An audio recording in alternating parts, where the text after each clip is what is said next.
If a guy likes his face clean, why is that a bad thing? If a guy likes his nails not all fungusy as he goes on a beach vacation, probably a good thing. His girlfriend probably appreciates that. You know what I mean? Like, does that make you less of a man?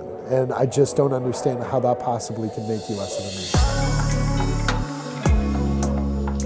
man. My name is Dr. Josh Woods. I'm a professor in the psychology department.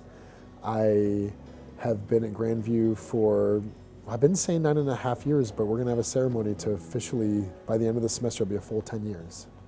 Yes, so a student in my sports psychology class, he organized the Be a Man event. And my understanding is that the motivation came from a concern of his about male suicide rates and that we don't talk about it enough. And so he had some statistics he wanted to share. He had Dr. Z who had some statistics that he wanted to share, and asked me to just talk about the psychology of masculinity. And so he invited me to come be a speaker, and so that's how I got involved.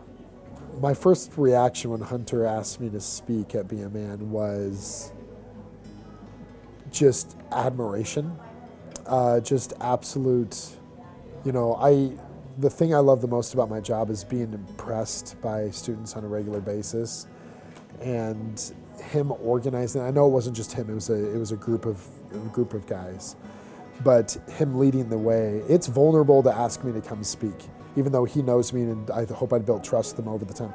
It's vulnerable to create a situation like that, an event like that, where I noticed, and I didn't actually count the heads, but I noticed there was a lot of women that showed up and it wasn't even a lot of men, and it could have been nobody that showed up, and he didn't know how many people would show up. And the room was, I think, about 3/4 of the way filled, but that's scary to do. So just absolute admiration, and he inspired me. Your strength comes from within, not not fabricated layers.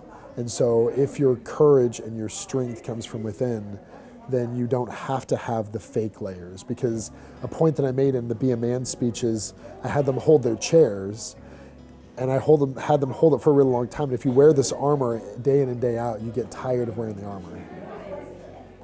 Pretending like they do not have emotions or things don't bother them, or how often do guys come to each other and be like, let's have a crucial conversation, I think being afraid to talk about things that don't involve the stereotypical things. I think being afraid to admit that you don't. I teach sports psychology. I love sports. I watch as much sports as I possibly can, but I have 3 little girls, and so I sometimes even feel intimidated talking to other guys about sports, and they're mentioning people in the NFL, which I follow very closely, but I'm like, I have no idea who they're talking about, and I'll fake that I don't know who that they're talking about, So why not just say, I don't know who that is, and then let them teach me, because honestly, I usually do want to know who it is, but we have to pretend like we've got the answers. So I think the armor that we wear is pretending to be who we want to be rather than just being who we actually are. I think the things men are afraid to admit to others, I think is really that idea that we're scared. A point that I made, and I totally stole this from Brene Brown, who has made this term vulnerability famous. So this is not my idea, I stole it. But this idea that strength and courage is not being vulnerable and not being afraid, I think is the exact opposite. I think being vulnerable and being afraid and trying to do it anyways, and sometimes that's going for that girl, sometimes it's going for that job, sometimes it's having a tough conversation with somebody and saying, look, this really hurt my feelings when you said that. I think admitting that we get scared too is not something that is easy for us to do. What are some outlets that men have a resource? That's a really good question. I think men talking to other men is some of the best things we can do. So that's usually going to come in the form of men that you trust. And again, that can come in the form of best friends, but that can come in the form of professors and students and coaches and athletes. But I think probably the best outlet for men is other men.